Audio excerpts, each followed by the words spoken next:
Bueno, buenas tardes a todas, a todos, especialmente buenas tardes Gonzalo.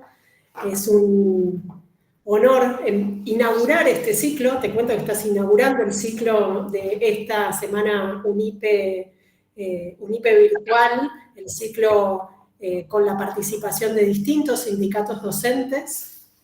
En este caso, Gonzalo Gutiérrez es director del Instituto de Capacitación e Investigación de los Educadores de Córdoba, de UPC, así que gracias Gonzalo por acompañarnos e iniciar este ciclo. Tenemos hoy, un poco más tarde, también una actividad con la provincia con el sindicato de la provincia de Chubut. Luego mañana tenemos también la participación de SEA, está la participación también de UDA, de Tierra del Fuego. Hay una actividad también con el Instituto Marina Vilte de la CETERA, que va a presentar un trabajo de investigación que ya ha publicado, que ha presentado ahí en su mediateca. Bueno, la verdad, entre otras actividades que luego las invitaré a seguir ahí dentro del programa de la semana UNIPE virtual. En esta oportunidad vamos a trabajar ni más ni menos que con las tan necesarias, ¿no? Transformaciones de la escuela secundaria. Este momento va a estar a cargo del profesor Gonzalo Gutiérrez. Gonzalo es profesor en Ciencias de la Educación de la Universidad de Córdoba, magíster en Investigación Educativa. En la Universidad Nacional de Córdoba, además, es profesor e investigador, tanto de carreras de grado como carreras de posgrado. Particularmente participa de un proyecto de investigación vinculado precisamente a las políticas curriculares y las nuevas modalidades institucionales de escolarización, la relación con el saber en la escuela secundaria. Y bueno, y como bien mencioné al comienzo, es director del Instituto de Capacitación e Investigación de los Educadores de Córdoba, UOTC, para los compañeros y compañeras. Bienvenido, Gonzalo. Estamos como con muchas ganas de escucharte en torno a la disertación sobre las transformaciones de la escuela secundaria y en perspectiva fundamentalmente curricular. Gracias, Gonzalo, por tu participación. Bueno, muchas gracias también por la invitación. Es un gusto poder estar acá, compartir algunas reflexiones y algunas cuestiones que uno siempre va teniendo ahí en el tintero y que cuando les pone palabra toman más forma, más cuando esas palabras están con otras y con otros que ayudan a amasarlas un poquito más. Eh, Les cuento, sé que los tiempos son breves, me puse a pensar en la presentación, el título lo conversamos con Luz en su momento. eh, y cuando me pongo a armar la presentación, me quedo pensando, bueno, transformaciones curriculares en la escuela secundaria, gran organizador, y aparece ahí, bueno, uno en los títulos siempre va pensando algo más, más que haga, a ver, más rimbombante, así que atraiga, ¿no?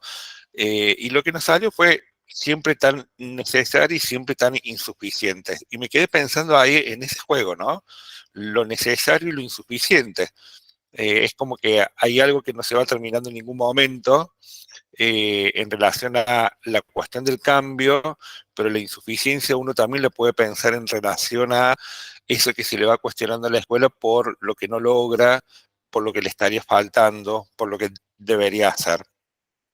Y en realidad cuando nos salió eso, lo hicimos muy rápidamente como propuesta de título y digo, bueno, ¿qué se ha estado jugando ahí? ¿Qué se activó en esa enunciación? ¿No? Porque me parece que hay algo más de fondo que tiene que ver con cómo vamos siendo moldeados en torno a algunas discusiones y algunos contextos sobre lo que va pasando en la escuela secundaria. Y entonces ahí me salió pensar en dos grandes coordenadas. Una tiene que ver con poder pensar en términos históricos y estructurales algunas características de la relación entre la escuela secundaria y currículum, pero por el otro también poder pensar y proponerles considerar algunas dimensiones analíticas, pero también propositivas a la vez, tener esta doble función para poder pensar lo necesario y lo insuficiente, o sea, qué es lo que hace falta transformar en términos curriculares en la escuela secundaria, pero que a la vez está siendo insuficiente en este contexto, ¿no?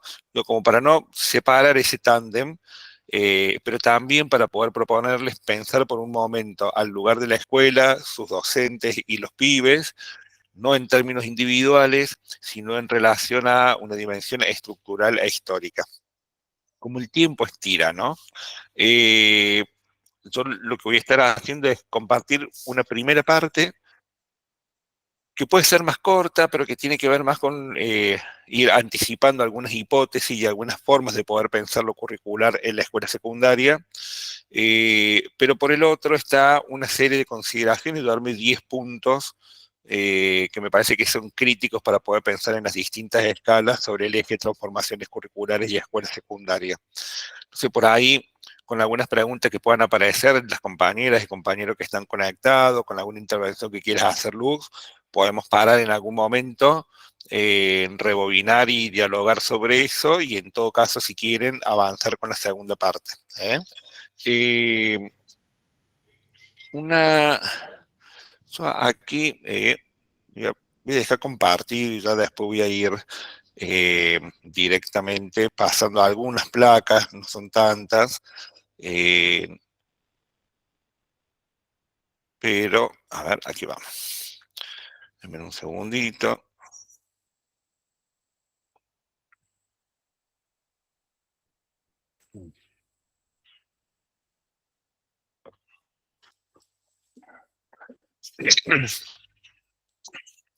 ¿Se va viendo? Se va viendo perfecto, Gonzalo. Dale, gracias. No, ahí está. Bueno.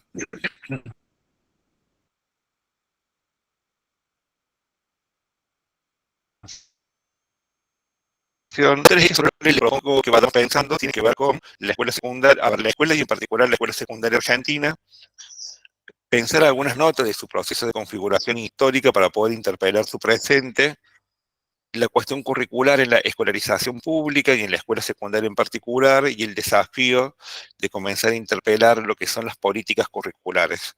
Esta categoría, la de políticas curriculares, me parece que es importante porque es una zona poco trabajada como tal. Y es una zona que permite salir de la cuestión del currículum eh, prescripto y el currículum vivido, la escala de quienes producen los textos y la escala de quienes enseñan, y que nos ayuda a ver la complejidad que se va produciendo en el conjunto de mediaciones entre lo que el Estado construye como demanda para enseñar y lo que efectivamente un sujeto individual, compañero docente, va decidiendo hacer con sus estudiantes en el aula.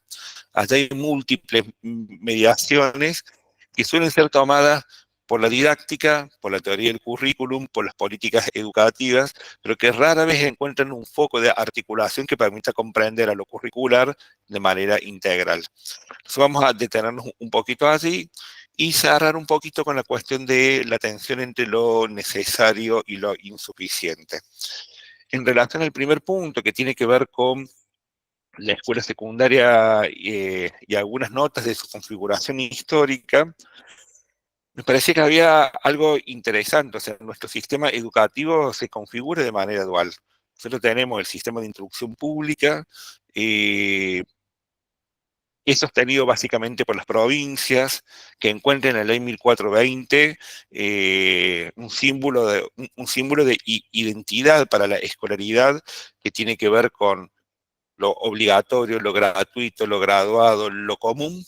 La ley 18, la ley 1420, de la cual se cumplen 140 años, es un reflejo de eso, es un símbolo de identidad así. Eh, pero básicamente, allí, si ustedes se ponen a ver, la instrucción primaria es dada por cada provincia, con lo cual hay un primer tipo de fragmentación que es de la oferta educativa, pero que también va a ser del currículum. Y ahí empezamos a ver algunas raíces de la forma de lo curricular en Argentina. La educación secundaria, por el contrario, ya desde sus orígenes no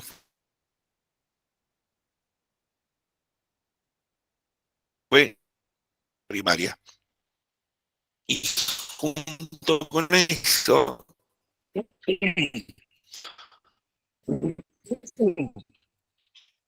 perdón, tendió a organizarse en torno a los colegios nacionales, que buscaban atender una demanda que era política de formación de las élites y que se caracterizó por ser enciclopedista y selectiva. Y entonces aquí empezamos a ver un segundo rasgo que ya toca la escuela secundaria en relación a lo curricular. La función selectiva es mucho más amplia que la cuestión curricular, no se explica solamente porque estaba destinada a algunos esa escolaridad, sino porque hubo la selectividad, pero de distintas formas. La selectividad de algunos destinatarios en sus inicios, entre la década del 20 y la década del 40, del 50, fue una selectividad de la oferta. No había oferta en todos lugares. Entonces, por más que el sistema, a ver, que el nivel medio se quisiera, a ver, quisiera ser abierto, no podía hacerlo porque simplemente no tenía oferta y ahí la selectividad, pero de otra forma. Lo curricular ha sido muy trabajado en relación a la cuestión humanista, su predominio. No me interesa tanto detenerme en este momento, pero sí diría que el enciclopedismo, que es esa pretensión de poder enseñar o transmitir la suma del saber de la humanidad, en una perspectiva liberal en la cual los sujetos, a partir del acceso a ese saber, podían tomar decisiones individuales más pertinentes y por lo tanto se pueden hacer responsables de sus opciones, una perspectiva estrictamente liberal. Ese enciclopedismo sigue marcando la agenda de las definiciones curriculares. Nosotros podemos mirar los últimos 15 años de la escolaridad en Argentina y se han producido un conjunto de transformaciones en relación a los saberes y las perspectivas para enseñar, pero sobre todo de los saberes a incluir en la escolaridad, que no han ido de una mano de la reorganización de los saberes para transmitir. Entonces hemos incluido, por ejemplo, con apoyo del gobierno de distintos signos políticos, la enseñanza de la programación, pero no hemos tocado la carga horaria de otras materias. Hemos incluido, por ejemplo, con una ley específica la enseñanza del medio ambiente, pero no hemos construido una articulación, digamos, con lo que se va trabajando en ciencias naturales y su articulación con ciencias sociales. Vamos planteando que el idioma es importante, pero nuevamente aquí lo que va a aparecer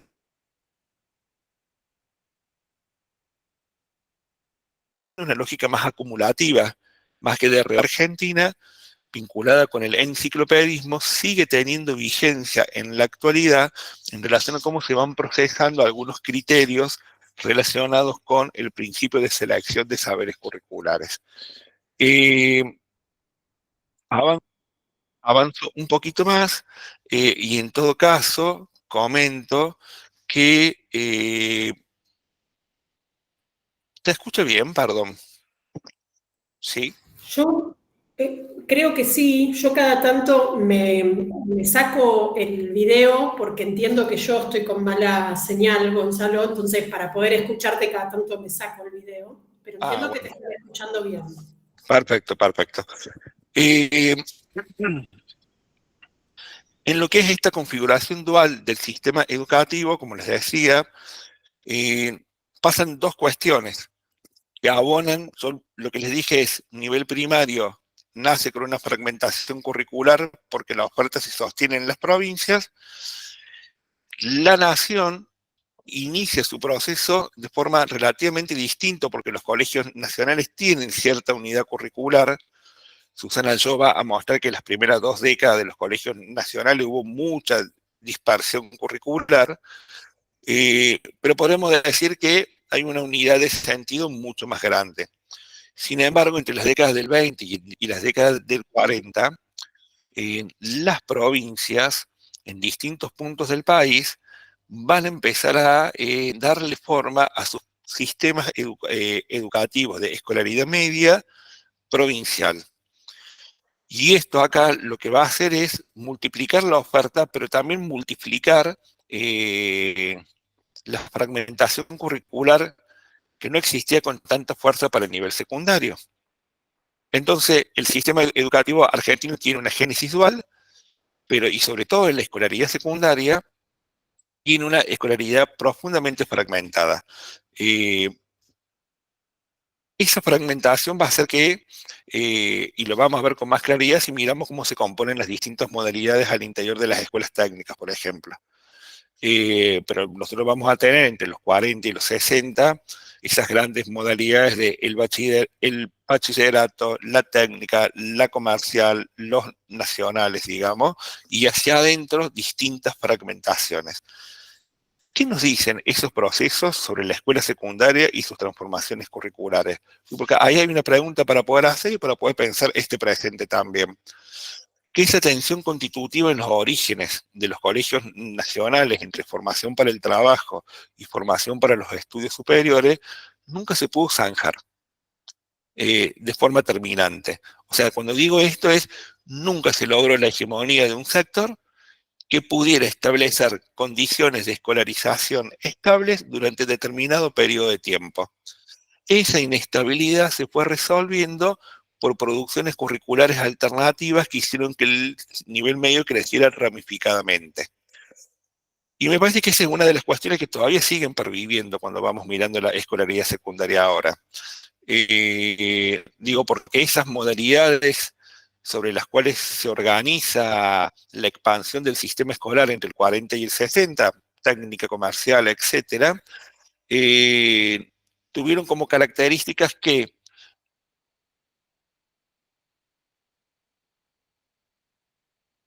ampliaron el acceso, ampliaron las referencias culturales del saber, permitieron incluir la lógica de trabajo en el caso de las escuelas técnicas fundamentalmente, pero también de las comerciales, pero lo hicieron a costa, entre otras cosas, de producir un tipo de desigualdad nuevo que tenía que ver con transformar esas modalidades institucionales de escolarización en espacios destinados a determinados sectores sociales con determinados horizontes de futuro. El juego de igualdad y desigualdad se configura de forma diferente a como lo había venido haciendo hasta entonces. Ahora, eso que quedó así, también lo vamos teniendo presente en relación a algunos procesos curriculares actuales. Yo ahí, más que dar ejemplos sobre distintas provincias, podré mirar Córdoba y dar algunos ejemplos, pero estoy seguro que si hay compañeras o compañeros de Santa Fe o de Entre Ríos, por lo que voy conociendo, podrán pensar en ejemplos similares. Nosotros en Córdoba vamos teniendo al calor del mandato de la inclusión educativa que surge con mucha fuerza eh, con la Ley Federal de Educación, pero que se intensifica con la extensión de la obligatoriedad a partir de la ley. Tenemos un currículum, un diseño curricular que se sanciona en el 2011 y durante los últimos 10 años se han ido generando nuevas modalidades institucionales de escolarización. Sobre la misma demanda curricular aparecen otros arreglos institucionales que tocan el trabajo curricular. ¿Y lo tocan de qué forma? Lo tocan, por ejemplo, con una modalidad como las escuelas PROA, que tiene la misma base curricular, pero tiene doble escolaridad. Son escuelas públicas orientadas a la alfabetización científica, digital. Tenemos luego, por ejemplo, los PIT, que son los programas de inclusión y terminalidad, que alteran la organización institucional, pero tocan también al currículum sobre la misma base con menos tiempos de escolaridad. Sobre lo cual, entonces, para un mismo diseño curricular, tenemos ofertas que ofrecen más tiempo de escolarización, un tiempo común y menor tiempo de escolarización. Luego hay otros arreglos institucionales, yo pongo estos tres ejemplos que son los que creo que permiten contrastar con más fuerza el planteo que voy haciendo entre la producción de textos curriculares y formatos organizacionales que pueden producir nuevas desigualdades. ¿Por qué? Porque en la práctica y con la consolidación de estas modalidades, lo que vamos teniendo es un sistema que ofrece distintas experiencias, distintos saberes y distintos pisos curriculares. Hay algo del orden de la justicia curricular que va planteando Kohlen, que aquí se empieza a resquebrajar, ya no por los efectos sociales que aparecen adentro de la escuela, sino en todo caso por los modos de intervención estatal que producen desigualdades de otro tipo y novedosas para poder explorar.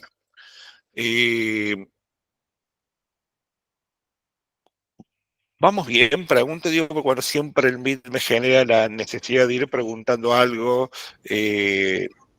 Vamos bien, Gonza. Ahí, nada, por ahí estaría bueno profundizar un poco esta noción de justicia curricular de Robert Cohen. Imagino que estás refiriéndote allí y a esta tensión entre esa justicia curricular quizás más atada a los condicionantes sociales y aquella que puede generarse en función de las políticas educativas, que un poco creo que es lo que querés invitar ahí a pensar.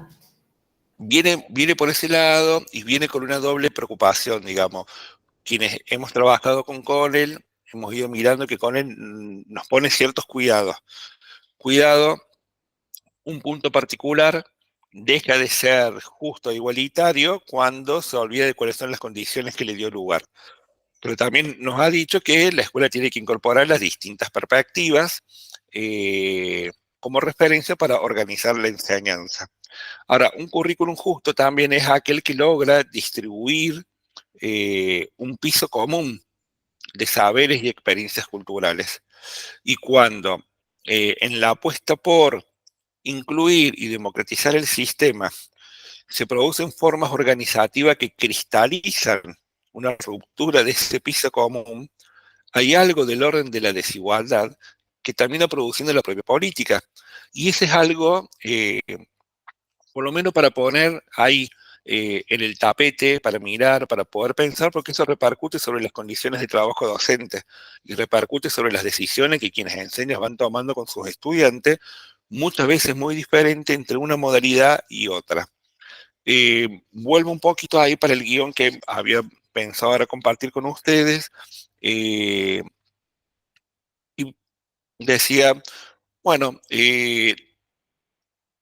hubo un salto que fuimos teniendo, que no es menor, que tuvo que ver con la Ley Federal de Educación. Porque la Ley Federal fue el primer marco normativo integral de nuestro sistema educativo, pero fue también el suelo sobre el cual se organizaron por primera vez demandas curriculares que miraban la trayectoria de las y los estudiantes de modo integral. O sea, con la Ley Federal emerge por primera vez una política que intenta mirar a los estudiantes desde que ingresan hasta que egresan del sistema educativo. No vamos a decir obligatorio porque llegaba solo hasta el tercer año de la escuela secundaria. Pero ese fue un salto cualitativo sumamente importante. Ahí se fueron combinando algunas cuestiones interesantes. Se transforma la organización del sistema, eje B1, eje B2, eje B3, polimodal, pero también se sancionan los contenidos básicos comunes, que siguen regulando teóricamente, y lo pongo así muy entre comillas, los marcos normativos, tanto nacionales como provinciales. Esa transformación de la escolaridad secundaria fue de la mano de otros dos procesos de elaboración de diseños curriculares en todas las provincias. Perdón, de un conjunto de procesos curriculares que se dieron en las provincias. La pretensión con la ley federal era clara. Por un lado, disminuir la fragmentación educativa que se daba para secundaria, pero que se daba también para primaria. Piensen, secundaria, escuelas técnicas de gestión estatal y privada, escuelas técnicas provinciales estatal y privada, y cada una de las modalidades por cada una de las dependencias.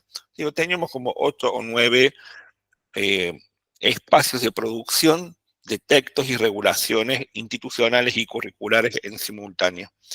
Entonces, había una intención de disminuir esa fragmentación.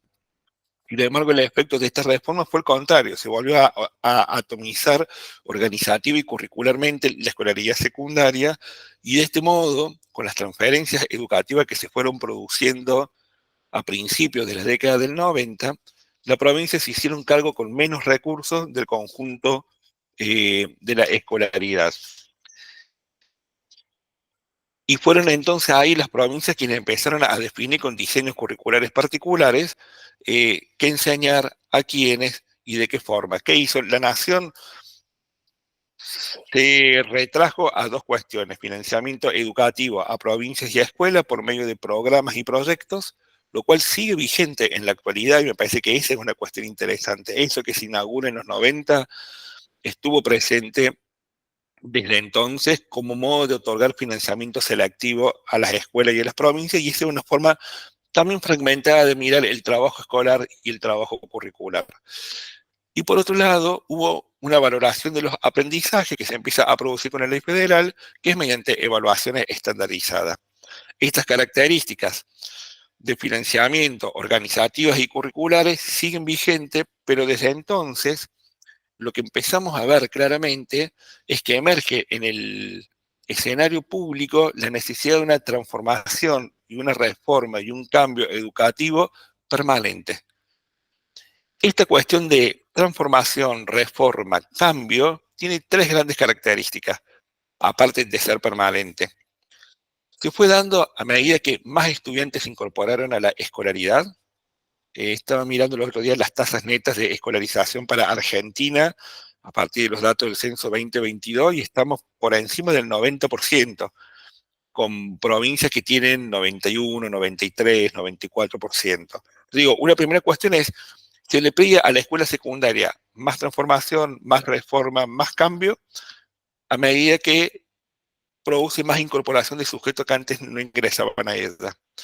La segunda cuestión que va a aparecer con fuerza es que estas demandas de cambio son simultáneas a las propias transformaciones organizativas y curriculares que la escuela secundaria viene haciendo de manera ininterrumpida. Entonces les voy a mostrar un cuadrito como para que puedan ver esta situación. Y la tercera cuestión que va apareciendo es que siempre estas demandas de cambio y reforma van invisibilizando y colocando en falta lo que la escuela y sus docentes van haciendo en escenarios de desigualdad creciente y sostenidos en el tiempo, ¿no? Gonzalo, Sí. perdona que te interrumpa, capaz que vos querés mostrar la diapositiva 6, el cuadrito. Nosotros estamos viendo Acá vamos, sí. la diapositiva 2. Acá van, miren. Ahí estamos, dale. ¿Se ve ahí? Sí, perfecto. Ahora sí.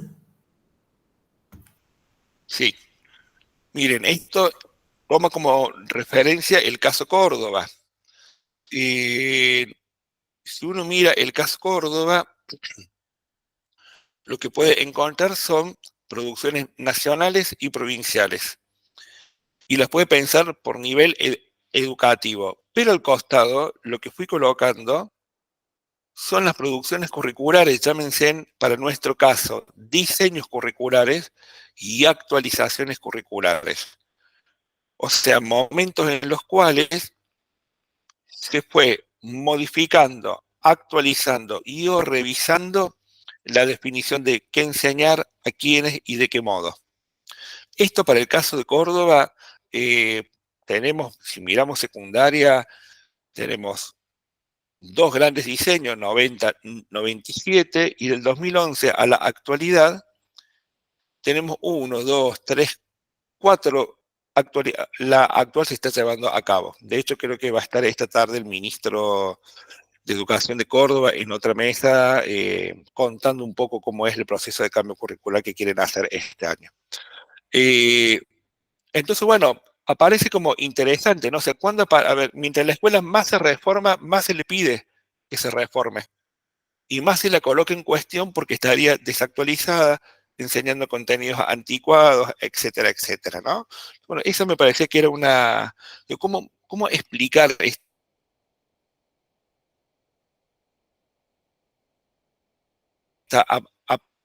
provincia podrá ir imaginándose qué tantas variaciones curriculares han habido? Pero yo te digo, bueno, ¿cómo explicar estas aparentes paradojas? Me parecía que podemos pensar por lo menos en tres hipótesis. Una primera hipótesis tiene que ver con que venimos asistiendo a un proceso estructural que ha puesto en crisis el principio de selectividad fundante de la escuela secundaria, una selectividad que va entrando en crisis con múltiples resquebrajamientos. Ingresan más sujetos sociales, o sea, si uno mira las tasas de escolarización para la escuela secundaria en la década del 70 en Argentina, no llegaban al 30%. Puede parecer poco, pero a la década del 80 estábamos cerca del 80% aproximadamente. Entonces digo, prácticamente se duplicaron. Y así digo, a medida que nos acercamos más al 100, más cuesta finalmente hacer que todos estén en la escuela. Pero realmente el proceso de incorporación de estudiantes a la escolaridad ha sido importante. Pero a la vez han habido sucesivas renovaciones curriculares y perspectivas de enseñanza, por lo menos en las últimas 4 décadas. Y también se han ido inaugurando nuevos derechos en torno a lo que son las infancias, tanto en relación a esta ley que va planteando una edad de 16 años para poder empezar a ver la ley contra el trabajo infantil, como la extensión de la obligatoriedad. Entonces vemos que ese principio de selectividad del cual se habla de la escuela secundaria, por lo menos tiene que ser puesto en cuestión. Ahora, en la medida en la cual se quiebra la selectividad dura que conocíamos, esa selectividad se quiebra en procesos de expansión y profundización de las desigualdades sociales. O sea que es una crisis del principio de selectividad en procesos de inclusión, con procesos de inclusión y educativa y ampliación de desigualdades educativas, que se sostienen sobre quién, sobre el cuerpo de quienes enseñan. Digo, ahí hay por lo menos algo para poder pensar esta cuestión de, bueno, cambio permanente.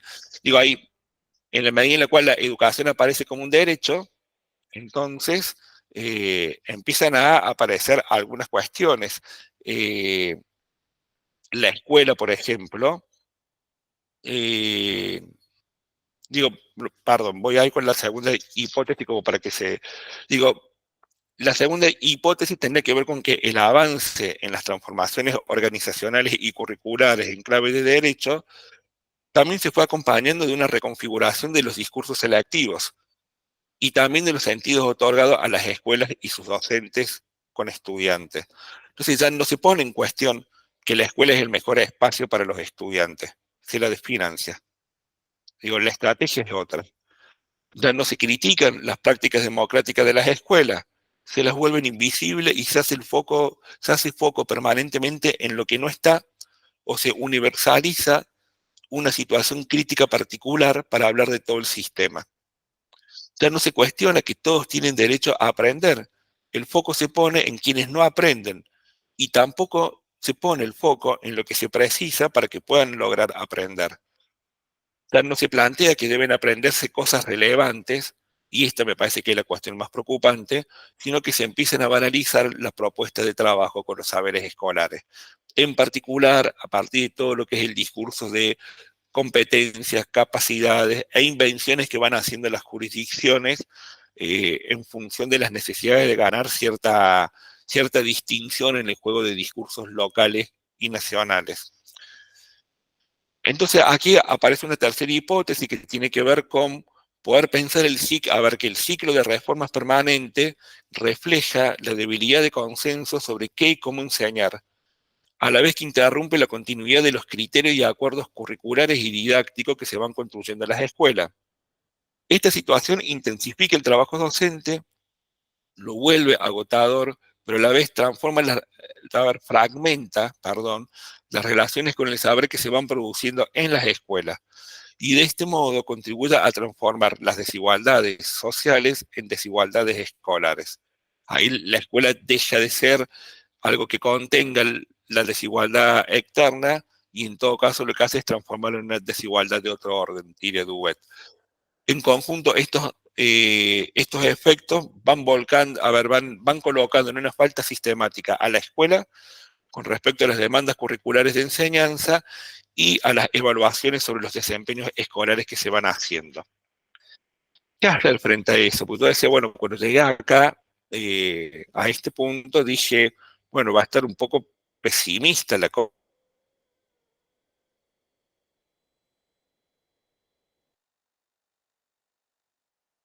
sirve para poder pensar algunos asuntos en el doble juego de escala, lo que podemos hacer como sujeto y lo que es ganar claridad en relación a lo que hay que poder demandarle a la política. O sea, hacen falta más recursos en el sistema, está clarísimo el grado de desfinanciamiento educativo que ha habido este año, no tiene nombre y creo que debe ser de los más graves en la historia de la democracia reciente.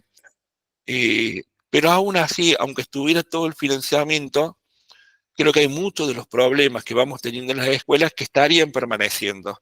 Con lo cual el desafío que vamos teniendo es doble, demandar mayor financiamiento y presencia responsable por parte del Estado, pero también agudizar hipótesis en relación a cuáles son algunos nudos críticos que tienen que ver con la relación entre la política, las escuelas y quienes enseñamos, ¿no?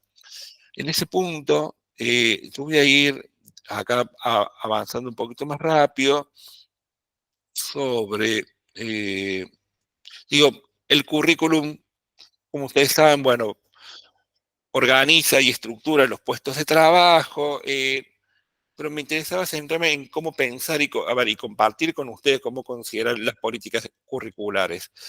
Las políticas curriculares pueden ser más o menos explícitas y pueden tener mayores o niveles mayores de articulación entre sus componentes.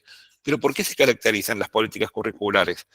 Básicamente porque además de establecer definiciones relativas a qué y cómo enseñar, los modos de evaluar, los diseños curriculares que tenemos, los NAP, los CBC, que operan en las distintas escalas del sistema educativo, involucran por otro lado los procesos de producción de textos complementarios de carácter oficial que van regulando esos criterios de selección, organización y secuenciación. Pero además de eso, en las políticas curriculares se juega el conjunto de estrategias elaboradas y los medios que se van privilegiando para poder institucionalizar en diferentes escalas los sentidos sobre el trabajo curricular. Acá lo que estoy pensando fundamentalmente es la relación entre el texto curricular y el profe que enseña en el aula está mediado por un juego que toma formas muy distintas según las jurisdicciones entre equipos técnicos, supervisores, espacios de formación docente inicial, dispositivos de formación docente continua, tipos de producción curricular complementaria, todas esas cuestiones forman parte del aparato estatal. Eh, y en la medida en la cual están desarticuladas entre sí, producen la necesidad de que la escuela construya sentido a eso que el Estado como un todo no va logrando. Y en la medida en la cual esa fragmentación cala hondo en las distintas dinámicas escolares, vuelve a hacer funcional a otros tipos de desigualdades que ya se producen por la fragmentación del propio texto curricular y sus sentidos, más que por las características de las escuelas y o las opciones que puedan tomar sus docentes. A partir de ello, bueno, digo, en esta línea, si uno va pensando las relaciones entre formas de producción curricular, miren, estos son los diseños curriculares para el caso de Córdoba. En esta segunda placa, no sé cómo será en otras provincias, pero nosotros hemos podido ver que en 10 años se han producido más de 100 textos curriculares complementarios a los diseños. Digo, hay una lógica acumulativa en la producción curricular que desorienta las prácticas de enseñanza, pero que hace que cualquiera pueda cumplir con la norma, enseñar lo que establece la regulación oficial, sin a la vez atender el conjunto de la norma. Con lo cual, ahí tenemos un problema interesante para poder pensar. Yo ahí lo que propuse fue pensar 10 puntos críticos en relación con las políticas curriculares para poder conversar con ustedes. Por un lado, pensar en la necesidad de poder disminuir la inflación curricular existente y avanzar hacia un currículum minimalista. Flavia Tairide ha ido mostrando la cuestión del trípode de hierro en relación a la designación por horas cátedra, la fragmentación, la formación disciplinar y la organización curricular por disciplina. Ahora, si seguimos teniendo la cantidad de espacios curriculares que tenemos en la escuela secundaria, estamos en un problema. Ahí la transformación en la organización del saber tiene que ser...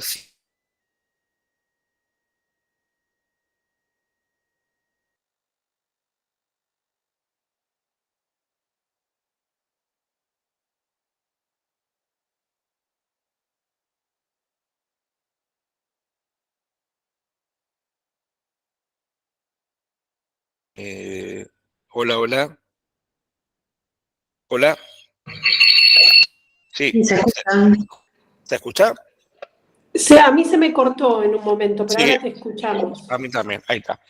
Le decía, ¿cómo hacer para poder pensar sin intensificar el trabajo docente en darle consistencia y fuerza a las propuestas de acompañamiento a las trayectorias, trabajo colectivo y cooperativo, sino es transformando la forma en la cual se organiza el saber enseñar y de esa forma transformando la organización del trabajo docente?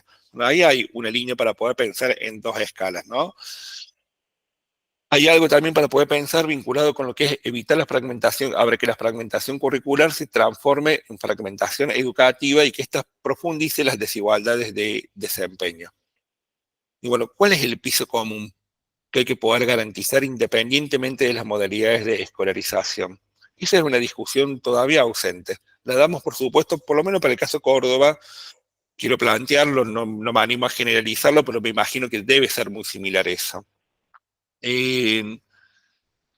Otra cuestión que me parecía que otra cuestión para poder pensar acá era Kioto, porque bueno, hicimos acá caso al enunciado y bajamos la inflación de puntos críticos. Aquí, bueno, iba proponiendo pensar que la desarticulación al interior del propio Estado con respecto a las demandas curriculares se transforma por algo a resolver en las escuelas, y ese es un problema. Y ese es un problema porque las escuelas lo van haciendo en función de dos características.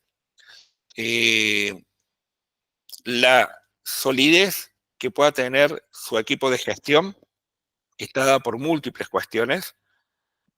Tiempo en el cual están en la escuela, en tiempo efectivo para poder trabajar lo curricular y formación, pero también la formación de los docentes. Entonces, si queda atado esto a las trayectorias de los sujetos, las desigualdades son producto de las desigualdades en las trayectorias formativas de los sujetos. Entonces, ahí tenemos una cuestión para poder pensar. Y ahí, bueno, yo decía, bueno, me refiero aquí a los desacoples entre formación docente inicial y continua, producción de textos curriculares por parte de las distintas dependencias, con diferentes enfoques y las mediaciones ministeriales producidas.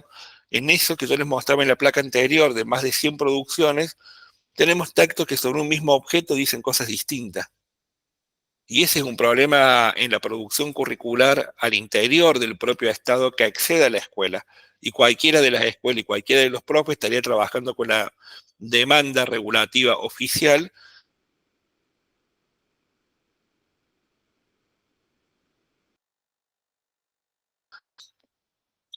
Hay otro problema que es importante, que tiene que ver con líneas curriculares que están ahora donde sobreabunda la producción ministerial para poder orientar la enseñanza. Pensemos matemática, lengua y literatura, por ejemplo, pero hay otras en las cuales hay casi ausencia de producción, vinculada con la física, vinculada con la química, vinculada con la ciudadanía como espacio curricular, no como función de la escuela. Eh, con el idioma, con las artes, etcétera. Entonces tenemos una hiperproducción en algunos lugares y una subproducción en otros. Y esa subproducción afecta el tiempo de enseñanza de docente con sus estudiantes. La complejidad de aprender, de apreciar la propuesta curricular por la variedad de textos producidos, para el caso de Córdoba particularmente, es un asunto, porque hay muchísimos textos simultáneos que van apareciendo. Y después hay algunas cuestiones que también son estructurales como para considerar, vinculadas con los dispositivos de formación continua que van acompañando el proceso de institucionalización de las demandas curriculares. Estos son múltiples, son de alcance disciplinar y territorial limitados según las provincias y al interior de las provincias. Lo que vamos mirando aquí es que los equipos técnicos producen texto, pero no necesariamente y no en todas las jurisdicciones participan de los procesos de formación. Y quienes generan procesos de formación continua muchas veces lo hacen con diálogos débiles en relación a los sentidos que los propios diseños curriculares van planteando. En parte porque se lee que es tan desactualizado para lo que pasó de un año a otro y que la coyuntura hace que tome relevancia otro tema u otro asunto u otra perspectiva, pero el punto es que cuando vos tenés el diseño curricular como organizador común, y es con eso con lo que no dialogas en la formación continua, bueno, empezás a tener un problema. ¿Y qué regula entonces el principio de selección para la transmisión en la escuela? La formación docente inicial se encuentra doblemente desarticulada de las dimensiones curriculares. Los diseños en general no son objeto, el objeto que organiza las prácticas de enseñanza. Tal vez en algunas didácticas específicas, pero siempre son débiles esas articulaciones. Y ahí entonces, bueno, hay un problema importante, digo, cuando los docentes nobles nos van diciendo, ¿qué hago ahora para poder enseñar? En parte la pregunta es, ¿qué pasó en el trabajo con el currículum para la institución de destino en el espacio de formación docente inicial, ¿no? Pero aparte de eso, las actualizaciones curriculares que se van produciendo en los ministerios no siempre ingresan como material de estudio en los espacios de formación docente inicial. Entonces aquí, bueno, te digo, Córdoba tiene actualizaciones críticas cada 4 años, pero por ejemplo Santa Fe y Entre Ríos entiendo que no, que han tenido en el 2011, pero han tenido producciones curriculares complementarias. Bueno, si no ingresan a la formación docente inicial, ¿con qué elementos salen esas compañeras y esos compañeros de los institutos? Bueno, ahí hay un problema. Fíjense en que no es directo en relación a lo que pasa dentro de la escuela secundaria, pero lo afecta de manera directa. Existe ausencia y escasez de profesorados, ese es un problema importante. Tenemos, a ver, y esto tiene que ver con dos asuntos que se complementan. Hay pocos profesorados para la cantidad de docentes que hacen falta, pero a la vez hay una concentración de profesorado en espacios urbanos, dejando a los interiores de los interiores, digamos, con muchas más dificultades de poder contar para sus zonas y sus regiones con propuestas de formación docente inicial. Y eso se va sintiendo en relación a la ausencia de docentes luego. Y para terminar, acá, la política, bueno, acá dos cuestiones más, es las políticas de evaluación de desempeños escolares no se vienen construyendo sobre la base de las demandas curriculares y las propuestas de enseñanza que se van sosteniendo cotidianamente en las escuelas. De hecho, algunas provincias han empezado a implementar sus propios operativos de evaluación, lo cual inaugura otro problema, porque es la evaluación internacional PISA, la evaluación nacional sobre, más la evaluación provincial con una saturación de datos y con criterios distintos para poder mirar los desempeños de los estudiantes, que a la vez van desplazando el tiempo para enseñar y las orientaciones en torno a eso. Bueno, ahí hay un nudo crítico, ¿no? Y la última cuestión tiene que ver con que la estrategia de los últimos años vinculada a producir documentos de actualización y orientación, esto fue muy claro en relación con la pandemia, son limitados en la medida en la cual no van acompañados de dispositivos que se inserten en la estructura del trabajo de enseñar a construir con las y los compañeros respuestas para las situaciones dilemáticas que se le presentan al momento de sostener el tratamiento de ciertos contenidos. O sea, el límite de la formación situada tiene un límite, que no podemos suspender las clases 20 días para hacer un seminario intensivo. El curso de capacitación tradicional, clásico, tiene otro límite, y ese límite es que puede dialogar débilmente con lo que efectivamente se va preguntando quién enseña con respecto a esos contenidos para esos estudiantes. Entonces ahí estamos en la necesidad de poder pensar e inventar otro tipo de dispositivos de formación y acompañamiento que compartan junto con las y los docentes la respuesta para esas situaciones inéditas que la propia política le produce. Digo, cuando la política le propone, por ejemplo, a través del nuevo régimen académico, el trabajo entre espacios curriculares, le está proponiendo algo sobre lo cual no tiene experiencia la política. Y le está proponiendo algo sobre lo cual el saber pedagógico tampoco tiene muchas respuestas. Eh, ¿Quién se sienta con los pros? Digo, no me parece mal que se piense eso y que se proponga. Ahora, ¿quién se sienta con los profes para conversar cómo es eh, el trato o la sociedad desigual que se arma entre esos espacios curriculares que participan adentro?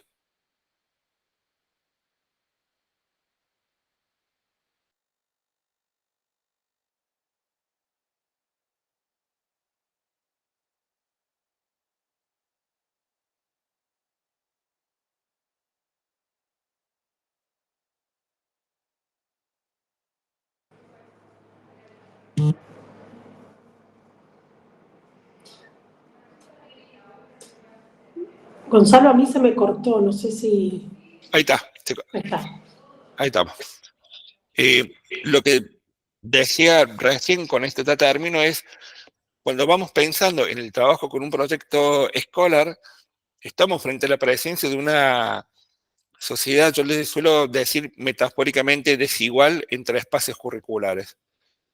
Dos espacios que participan en un proyecto en común no obtienen, entre comillas, los mismos beneficios por ese proyecto en común. Bueno, ¿cómo se define qué del contenido específico de una materia va a ingresar y qué no? ¿Cómo se define el criterio de acreditación?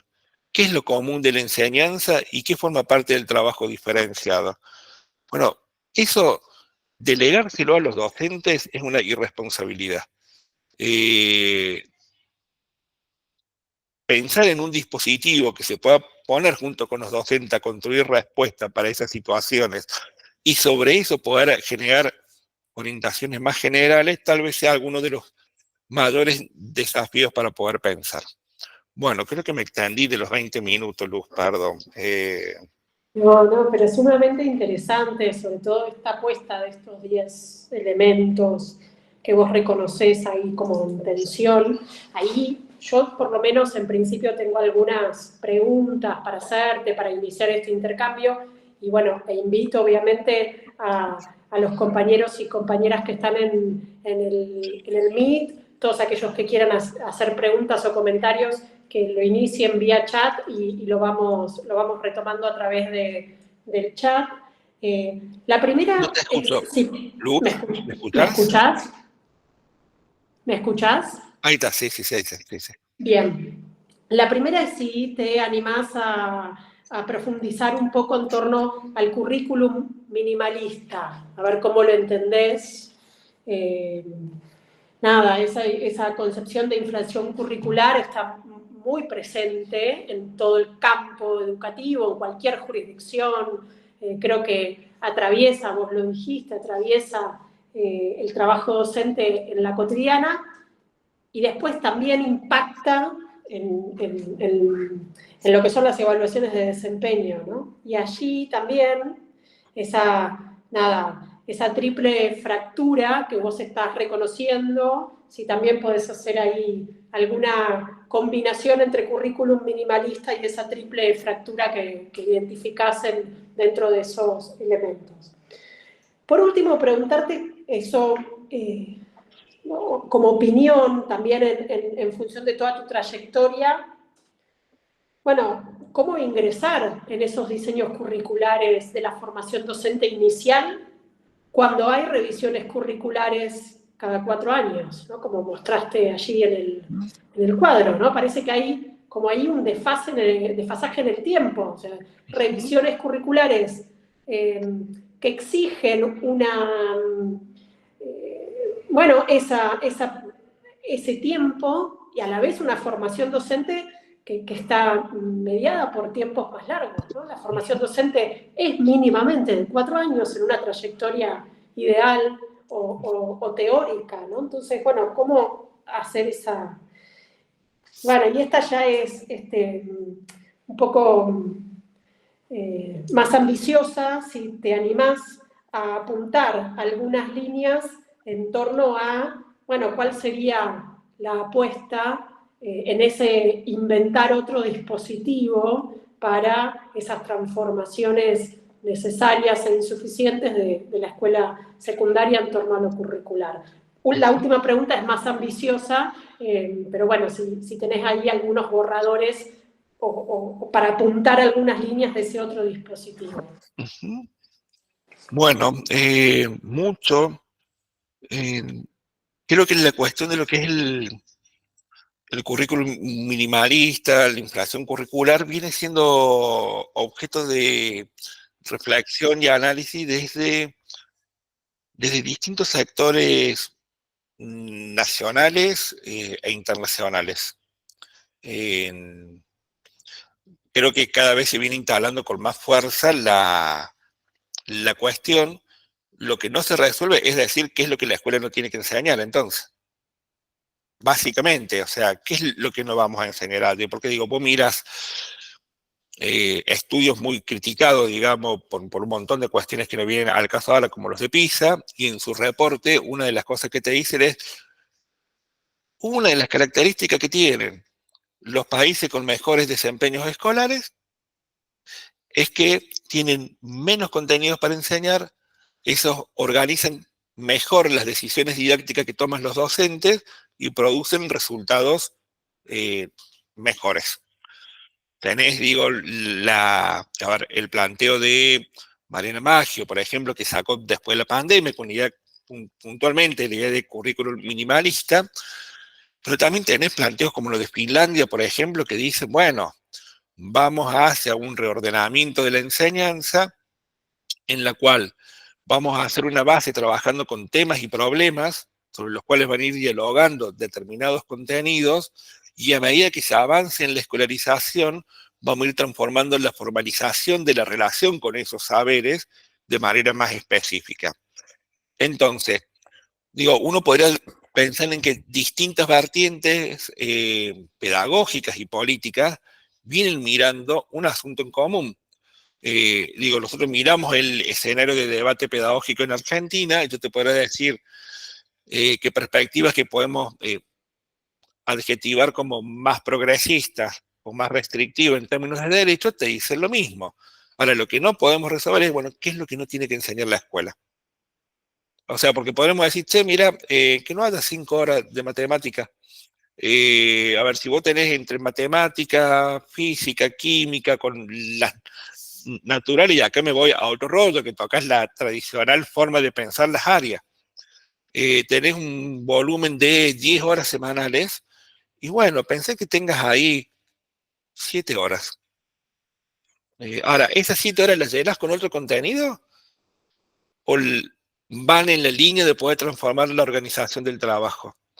Me parece que ahí hay un problema porque, y esto lo digo así porque sale ahora, pero digo, creo que somos los sectores que estamos comprometidos con el derecho a la educación, los que tenemos más dificultades para poder enunciar lo que no debería enseñarse en la escuela pública y común. Porque creemos que, entre otras cosas, probablemente, si no tengan contacto con eso en la escuela, no tengan contacto en otro lugar. Y al no poder salir de ese dilema, tampoco podemos romper la lógica acumulativa con la cual se han ido definiendo los asuntos curriculares históricamente. Me parece que ese es un problema ahí, digamos, importante. Tenés razón ahí cuando vas planteando la cuestión de las temporalidades en relación a formación docente continua y las actualizaciones cíclicas que por lo menos para el caso de Córdoba van produciendo. Pero entre los diseños curriculares del 2011 y las actualizaciones y los documentos curriculares complementarios, se han producido más de 100 materiales curriculares. Entonces, digo, yo no me imagino que la formación docente inicial se tenga que transformar en la formación en las producciones curriculares matrices y complementarias de la escolaridad.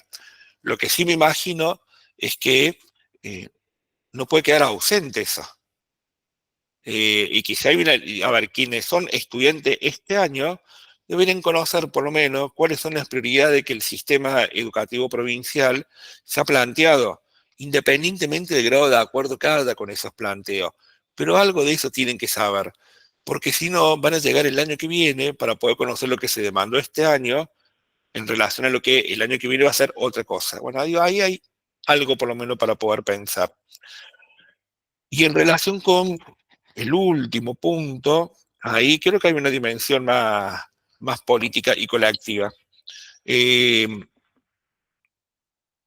en, en una reunión entre compañeras y compañeros docentes, por la situación de las universidades, también soy docente universitario, advertimos en un momento que la única variable de protesta venían siendo los estudiantes. O sea, ¿por qué? Porque hacemos paro, eh, pero seguimos evaluando tesistas, seguimos asesorando tesistas, nos presentamos en mesas como estas, por ejemplo, eh, y toda la vida sigue.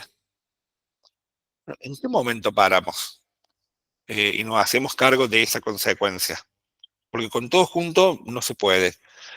Volviendo a tu pregunta, en la escala de la escuela y en relación con los colectivos institucionales, está claro que seguir el tiempo, eso, bueno, lo saqué de las placas, pero hay un desacople en relación con los tiempos.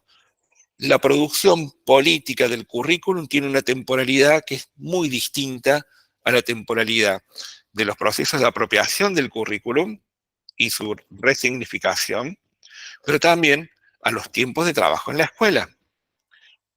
Entonces, tal vez la definición política y colectiva más fuerte que se pueda tomar consiste en parar la pelota y poder construir colectivamente en la escuela una definición de qué sí es posible estudiar, enseñar en esta escuela con estos sujetos sin renunciar a lo que consideramos como piso básico curricular innegociable. O sea, ¿qué es lo innegociable para nosotros como profes?